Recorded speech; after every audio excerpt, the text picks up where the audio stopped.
mud.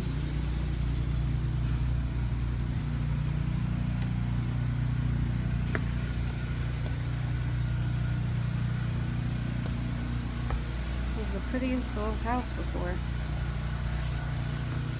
To gut everything